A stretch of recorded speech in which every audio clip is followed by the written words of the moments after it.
We got the lease on the cottage in 1964, and we used it as a summer cottage. We lived in Vancouver. We used it as a summer cottage for Until 1978. until 1978. Yeah, and then in 1978, I came out in the summer, and I just didn't go home. I stayed there year round. And you and Shelley were 2 and 4. They learned to play on the rocks and swim and row a boat and catch crabs and all of that. And then when my grandchildren came along, they explored the rocks in exactly the same way, falling and hurting themselves and getting up and running around and learning to row and learning to, you don't very often see, only in maybe farmlands, do you ever get to see generations like that? And that was wonderful. Yeah, it really was. Yeah. We were lucky. We were lucky. We were lucky. Yes. Mom was the president of the society.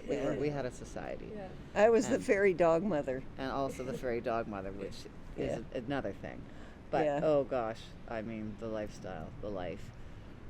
We were there for many years. There's a book to be written about that for sure. We were joined at the hip in a lot of ways. We had to be very careful of freezing because, again, if one place froze, then we were all frozen up. Yeah. So we pretty much lived really close to our fireplaces. Yeah, we did. Yeah. I mean, often the houses were as cold inside as outside, and the first thing you did in the morning was get up and light your stove and sit close. Yeah. It wasn't an easy lifestyle, but we loved it.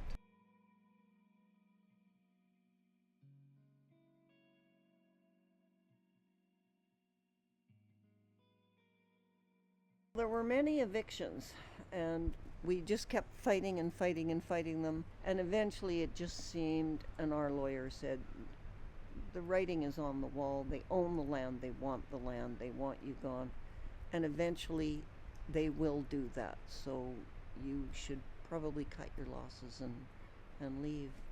Our move-out date was March 1st, so that's a few weeks away. And so it's been a year, so we hope that something will happen in the next few years. But no, right now it just feels like a wasteland. It's really depressing for us.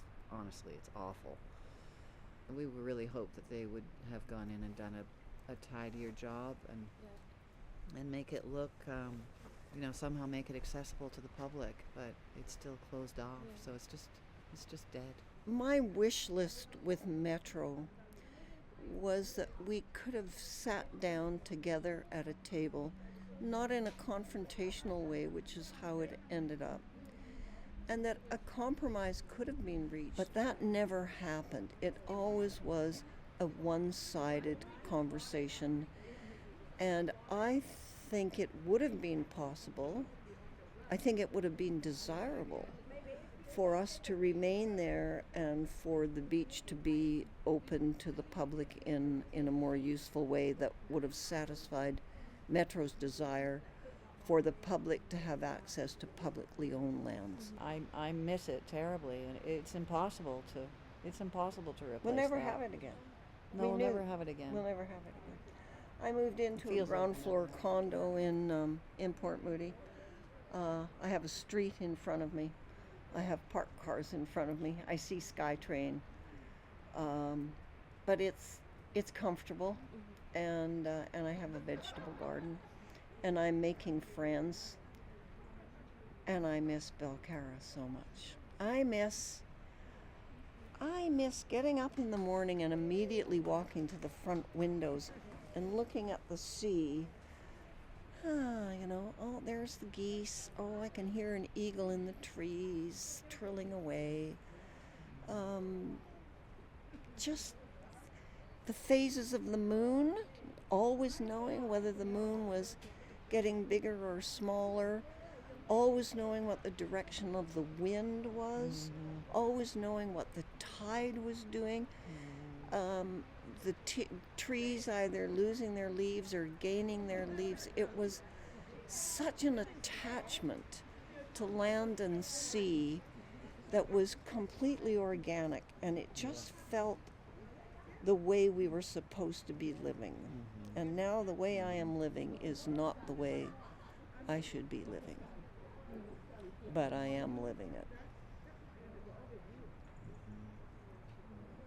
My friends all say, oh, well, you know, look on the bright side. You were so lucky to have it for so long. Yeah, but I wanted to die in my cottage. I wanted to die in my cottage in Belcarra.